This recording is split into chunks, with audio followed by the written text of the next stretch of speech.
tal? Bienvenidos de nueva cuenta. Está con nosotros Malú Micher. Ella es la titular del Instituto de las Mujeres del Distrito Federal. Bienvenida, un gustazo. Hola, buenas tardes. Muchas gracias. Mucho gusto. Oiga, un punto clave en la vida del país es lo que sucede en el Distrito Federal y usted ha marcado pauta acerca de la vida de las mujeres, de los derechos, de las obligaciones de todas las que habitamos en esta capital del país.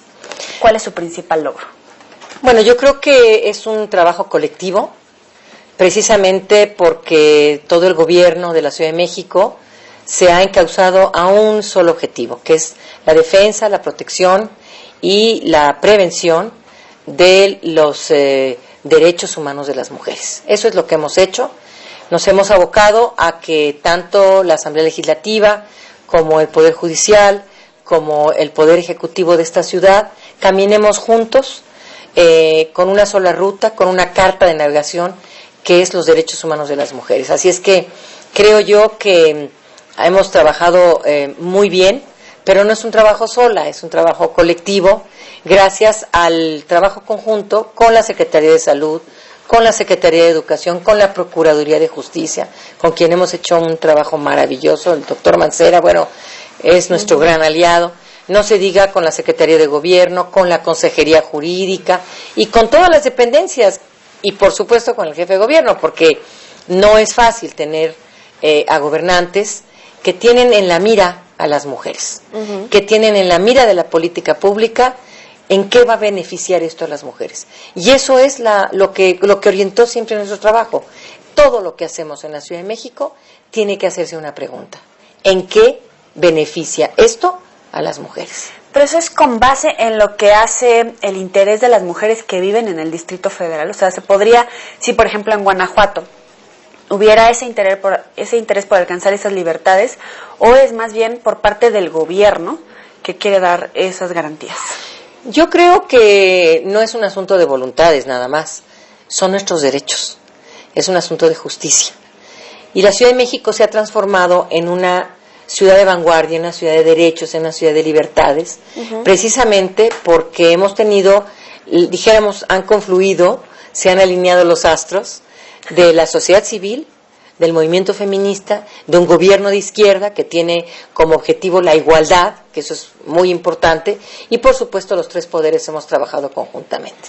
Hemos podido alinear reformas a las leyes, hemos podido alinear presupuesto, le hemos podido dar dinero a esas leyes para que se apliquen como debe de ser, hemos especializado y capacitado a funcionarios y a funcionarias públicas, hemos trabajado una cultura ciudadana al interior de las dependencias y lo más importante, hemos tenido a mujeres empoderadas, hemos trabajado muchísimo para elevar su autoestima, para que conozcan sus derechos, para que los defiendan, para que los exijan. Entonces, este círculo virtuoso que hemos logrado con las leyes, con el presupuesto, con la cultura ciudadana, con el movimiento feminista y de mujeres de esta ciudad, pues ha logrado que podamos avanzar a una ciudad de derechos humanos. Y no es posible que por los mismos derechos que tenemos las mujeres, que son universales, se agravien nuestros derechos por no vivir en la Ciudad de México, o por vivir en Guanajuato, o por vivir en Hidalgo, o por vivir en Zacatecas. Nuestros derechos son universales, pero en esta ciudad se han respetado, se han protegido y se ha avanzado precisamente para trabajar en defenderlos, simplemente porque es un acto de justicia. No es antojo ni de las feministas, ni de Malú Micher, ni de nadie. Es un asunto de justicia. Un tema que sin duda levantó ámpula fue la interrupción legal del embarazo, ¿no? Sí, claro, el tema de la interrupción legal del embarazo fue tan importante porque el artículo 4 constitucional es muy claro. Toda persona tiene derecho a decidir libre, informada y responsablemente sobre el número y espaciamiento de hijos. No lo inventamos nosotras ese artículo, lleva años ese artículo en la Constitución, pero era muy importante para nosotras definir lo que significaba la maternidad libre y voluntaria. ¿Qué estaba pasando en esta ciudad y qué sigue pasando en el país?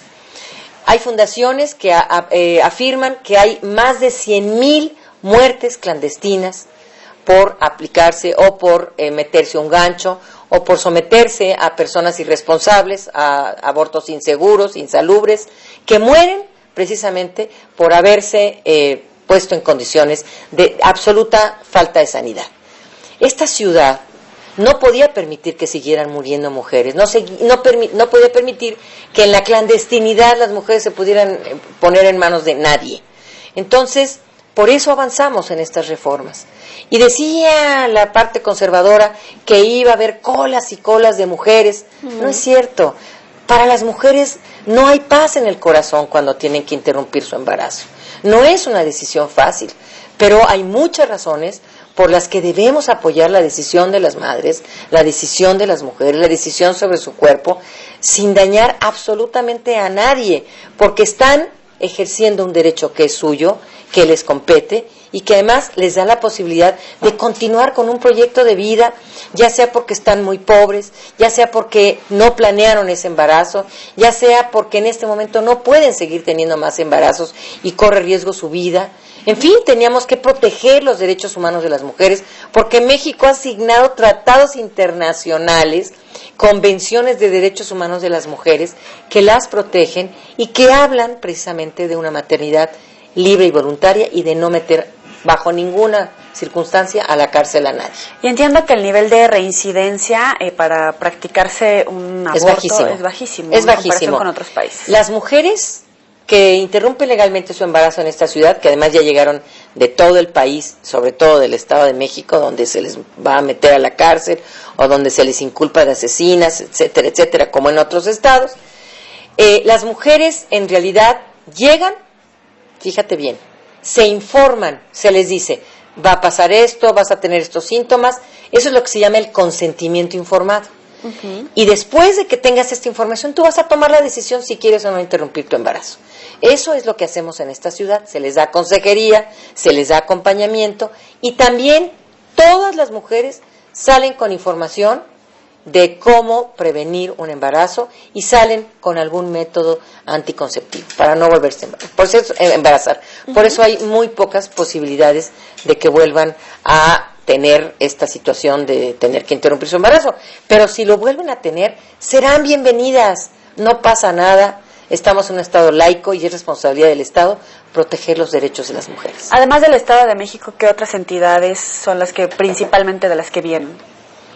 Que protegen el derecho al... No, pues al contrario. La gente del Estado de México que viene aquí a... De todos los estados, generalmente han venido, tenemos un 30%, un 20% de mujeres atendidas del Estado de México, que es altísimo. Y bueno, también el Estado de México tiene una gran población, pero allá no tienen. Es increíble que estamos a 15 cuadras, 10 cuadras, 10 minutos del Estado de México, con una calle, y las mujeres no tenemos los mismos derechos. Cuando son universales, son imprescriptibles, son inalienables, y no se nos puede tratar de manera distinta por nacer en Hidalgo, por nacer en Morelos o por estar en el Distrito Federal. Pero no son entonces los mismos derechos para todas, ¿no? Todas tenemos los mismos derechos. Lo que no hay es la protección, la política pública, las leyes que protejan esos derechos y funcionarias y funcionarios públicos que realmente trabajen para defender esos derechos. O sea, yo te lo digo como es. En esta ciudad hay una ley de acceso a una vida libre de violencia donde se habla de órdenes de protección. Ajá. Ya es un delito, por ejemplo, que un agresor le esté mandando a sus víctimas, a sus hijos, hijas o a su mujer o a su pareja un mensaje a través de internet o un mensaje a través del teléfono. ¿Por qué? Porque las víctimas no podían denunciar porque estos señores los andaban rondando, amenazando, amedrentando. Ahora en esta ciudad es un delito. ¿Por qué no va a ser delito en todo el país si las mujeres tenemos los mismos derechos? Por ejemplo, te voy a poner otro ejemplo, la violación. La violación es castigada de manera distinta en diferentes estados. No es el mismo acto la violación en cualquier lugar. No atenta contra tu dignidad, contra tu seguridad, contra tu vida. Entonces, si nos están asesinando en todo el país, ¿por qué en la Ciudad de México sí está tipificado el feminicidio y por qué a 15 kilómetros de aquí o a 20 no lo está? Eso es un agravio en contra de nosotras y por eso tenemos que ampliar estos derechos de la Ciudad de México, esta isla de derechos, esta isla de las mujeres, a todo el país. Uh-huh. Oiga, viene el Día del Amor y la Amistad y todo es color de rosa, sin embargo, parece que no es así, sobre todo en los noviazgos. O sea, una ciudad donde hay leyes, donde hay la forma de orientarnos, donde, o sea, en cualquier lado te dan un folleto y te dicen Así a dónde es. acudir. De repente también las mujeres, pero no sé si por falta de educación, por desidia, por cuáles sean los motivos para no ejercer esos derechos, para no acudir a ellos. Mira, nosotras estamos convencidas de que a las mujeres que hemos recibido durante años, el Instituto de las Mujeres tiene aquí ya casi 14 años en la ciudad, fue el primero en el país. Y todas las historias que escuchamos de las mujeres son historias en donde el noviazgo fue una señal y no le hicieron caso a esa señal. Él la dominaba, él la controlaba, él le decía cómo vestirse, él le decía cuándo hablar, él le decía cuándo no hablar, cuándo cantar, qué hacer, cómo vestirse. Y esas historias nos pusieron en alerta. Y tomamos la decisión de que teníamos que trabajar sobre programas precisamente para prevenir la violencia en el noviazgo, en las relaciones de pareja.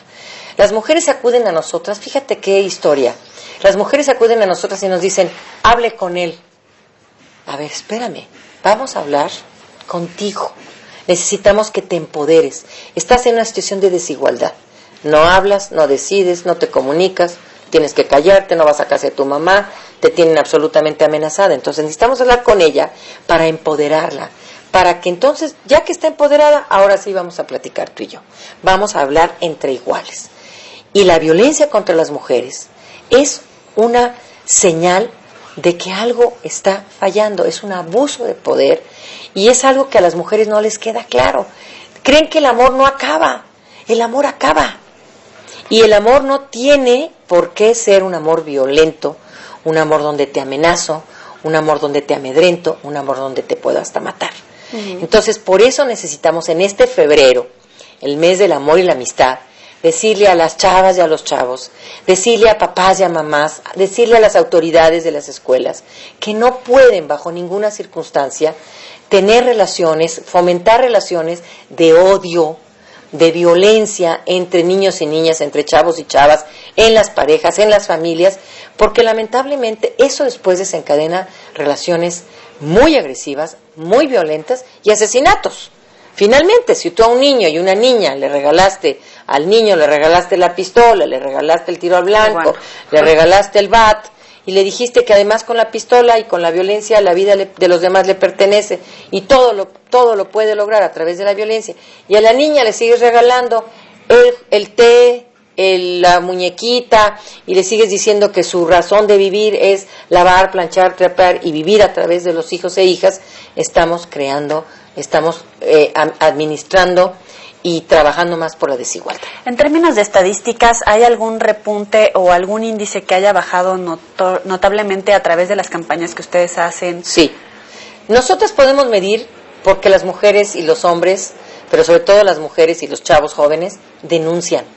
Eso para nosotras es muy importante. Primero, ¿ya denuncian más? Claro. Uh-huh. No quiere decir que haya aumentado la violencia. La violencia contra las mujeres siempre ha existido. Sí, claro. Pero las mujeres, primero, no confiaban en las instituciones. Segundo, el Estado no se responsabilizaba. Decía que lo privado no era asunto del gobierno. Claro que lo es, claro que lo seguirá siendo, y tiene que ser una responsabilidad del Estado lo que pasa en las cuatro paredes de una casa. Por eso creemos nosotras que lo medimos más bien en el nivel de confianza que tienen las instituciones, en la manera en que resolvemos los casos, y no le decimos vaya para allá, ahora vaya para acá, es que usted tuvo la culpa, mire cómo le hablaba usted a su marido, y mire cómo me está hablando a mí. Es decir, hemos trabajado en esto que te decía, la capacitación y especialización de las instituciones para que no maltraten. Una mujer no llega feliz de la vida a querer denunciar una violencia, llega con pena, llega con la autoestima muy baja, y si llega y le dicen, bueno, pero usted lo permitió. Es que es la cruz que le tocó cargar. Es la cruz que le tocó cargar. Mire, mejor ya ni denuncie, desístase, porque va a ser un problemón.